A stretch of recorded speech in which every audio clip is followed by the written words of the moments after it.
Hello and welcome to the Sacred Blueprint 5-part mini-series. I am going to be guiding you through my signature system, the Sacred Blueprint. This is a cutting-edge, unconventional approach to property design that helps land stewards and landowners to birth the optimal blueprint for their dream sanctuary by bridging spirit with form.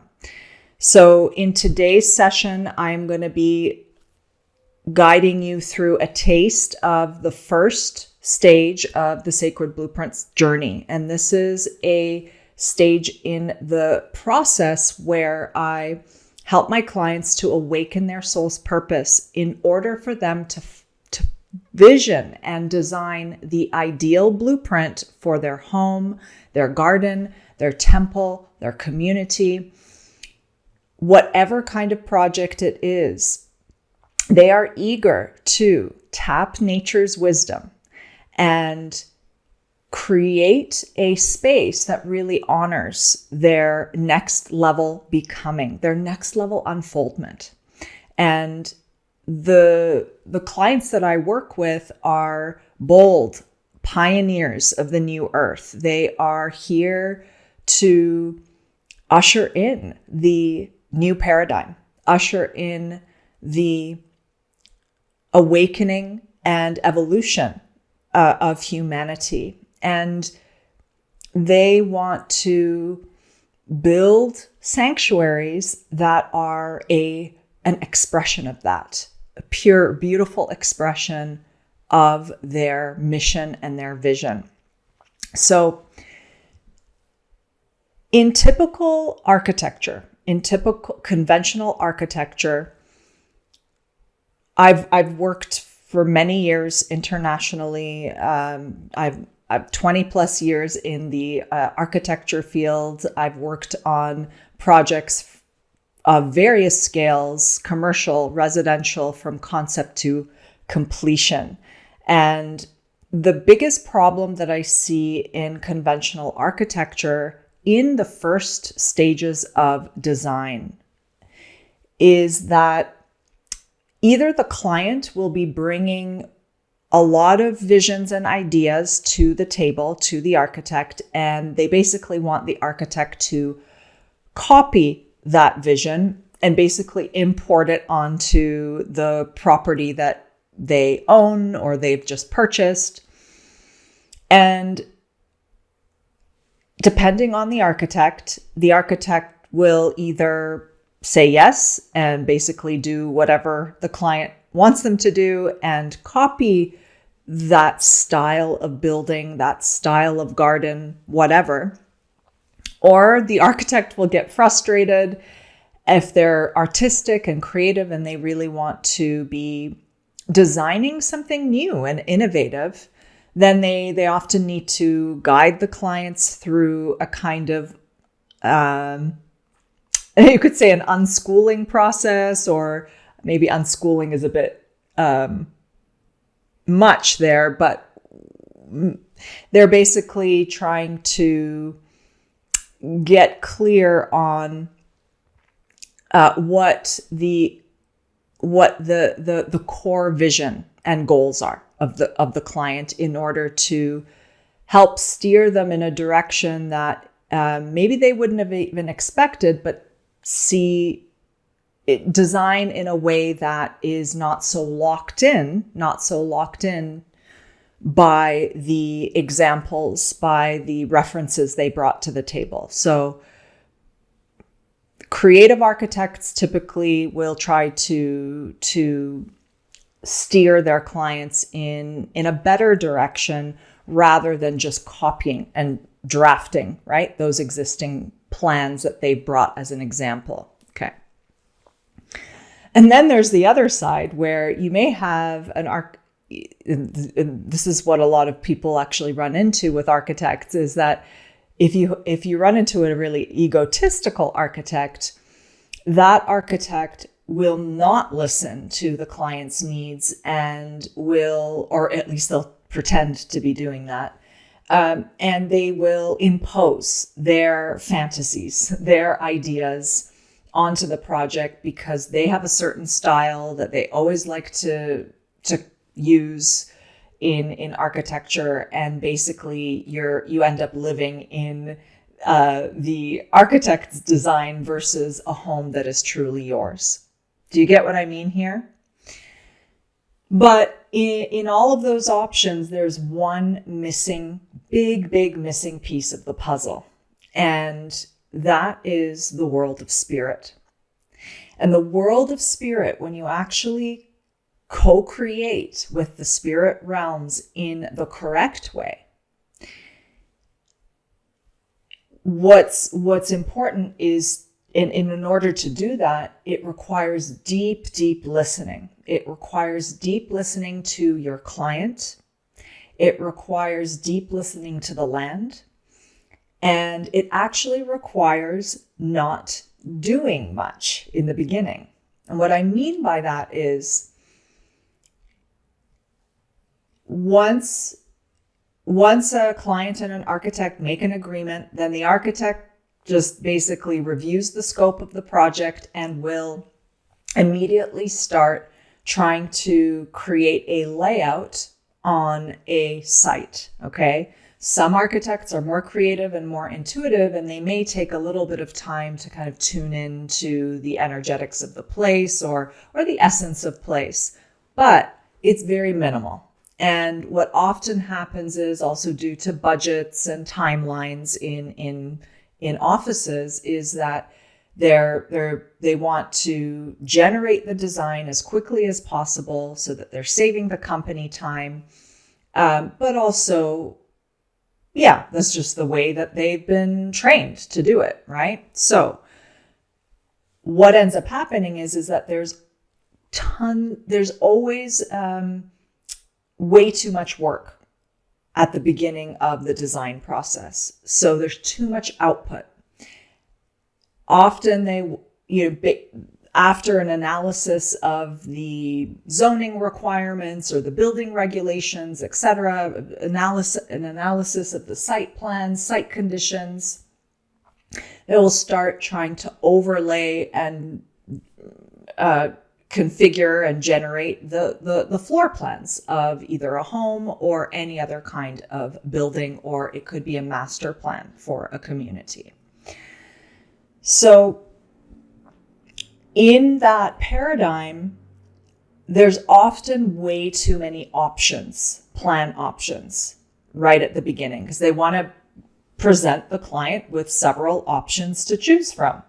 Sounds fine, right? That's the way I was designing for such a long time when I was working at various companies and also led my own architecture practice. I still lead my own architecture practice, but now it's a totally revolutionized way of leading through the sacred blueprint. So the problem on that end is that the architect ends up overworking, okay? And no matter how many plan options are generated, if they are not deeply connecting with their client souls and holding space for them to birth their optimal blueprint, as well as creating a container where you're actually listening to the spirit of the land. And I'm going to get into that in the next session, next part of this series, where I'm going to be talking about how to listen to the spirit of the land, partner with the spirit of the land in order to birth this optimal blueprint. The problem is then you actually run the risk of developing a project that is not aligned with your client's souls and not aligned with the spirit of place, not aligned with the earth. And we see tons of examples out there, whether they are housing developments or high rises or hotels, whatever kind of project it is.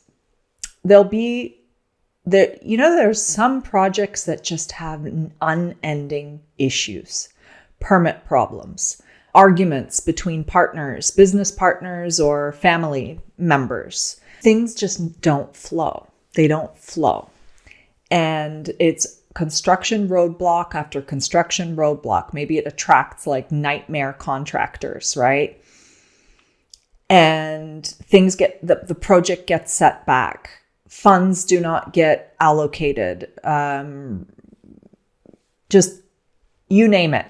I know that a lot of you who are in this space, likely you are women architects, landscape architects, interior architects, who are fed up with the grind of conventional architecture. And you know you have intuitive gifts, and you are really hearing the call to birth the sanctuaries of our new earth.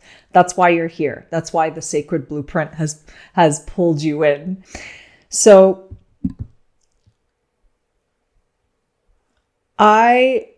in the old paradigm, I was depleting myself because of the overwork. And after I discovered the sacred blueprint, I downloaded it after a series of dark nights of the soul, struggling with chronic illness, extremely drained and unfulfilled with my life because I was not actually listening to the voice of spirit that wanted to speak forth from my being. And I was not honoring my feminine, my divine feminine. And I reached a limit, and I decided to quit conventional architecture. And I was guided by my spirit guides, the nature spirits, and my team up in the cosmos. They told me that I shouldn't quit architecture, but that it was my task, my sacred duty to bridge spirit with form. And I know that you are also one of these women or these architects who really hear the call to bridge spirit with form as well. So going back to this first phase of the sacred blueprint system, what I get my clients to do is to actually go enter into a state of deep listening through a series of exercises that help them to get really clear on their soul's purpose and get really clear on the kinds of spaces and activities and functions that support their soul's purpose. And I'll just give you a little taster of some of the exercises that I provide my clients is I encourage them to not think about spaces in terms of kitchen, bedroom, library, dining hall, swimming pool, whatever. We actually get into those labels way later in the journey. It's what's really important is for them to open up to the mystery of creation and open up to the essence, the true essence of this place and space that they want to birth.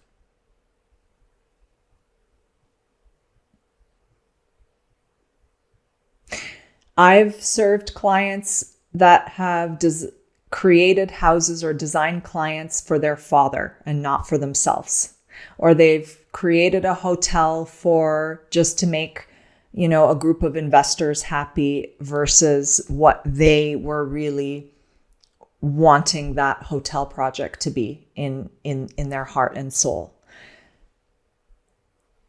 I support my clients to get really, really clear about the essence that's driving their project and their mission. And I do this through tapping the realm of the feminine principles of creation. And again, I mentioned this before, opening up to the mystery, surrendering to the mystery of creation. Imagining that, that your project, your intentions are planted into the deep, dark soil. It's dark there. And there's a certain amount of trust that's required, and love and nourishment, to create the right energetic conditions for that blueprint to be birthed. And so I take my clients through a series of very specific exercises that help them to hone in on that essence and discover, or rather awaken, their soul's purpose. If you are interested in learning more about the Sacred Blueprint System, I have a free webinar called Unlock Your Spirit Architect Mastery. This is a webinar that supports women architects, landscape architects, interior architects who are really hearing the call to bridge spirit with form. And I support them with the tools to build a prospering architecture practice, leveraging their intuitive gifts. And in that free webinar, I talk about my unconventional system, the Sacred Blueprint, and as well as the Sacred Blueprint Profit Map. This will help you to really ditch the depletion of conventional architecture and build a 6-figure, overflowingly abundant business that will attract divine match clients, radiant health, and deep fulfillment on your terms. So I invite you to sign up for this free webinar. All the information and the link is below. The other container that I'm excited to share with you is the Sacred Blueprint Certification Program. This is a 12-month pathway for high-achieving, spirit-conscious women architects. If you are hearing the call, if this feels like it resonates, I invite you to go down below to access the program and application details. When you sign up for the program and application details, you're going to see 2 walkthrough videos that are going to walk you through the program outline as well as the application details. So I look forward to having you in the container. I'm filming this session about 4 weeks before we begin our first cohort. It begins June 22nd, 2026. So there's still time for you to apply, and we've got a special discount on until May 31st. So I look forward to seeing you in the container, and make sure you stay tuned for the next part of our 5-part series, the Sacred Blueprint, where I'm going to be guiding you through the next stage, the next phase of my signature system, where I will guide you on how you can connect with the spirit of the land, partner with the spirit of the land to birth that optimal blueprint for your client's dream sanctuary. So see you in the next session. Bye.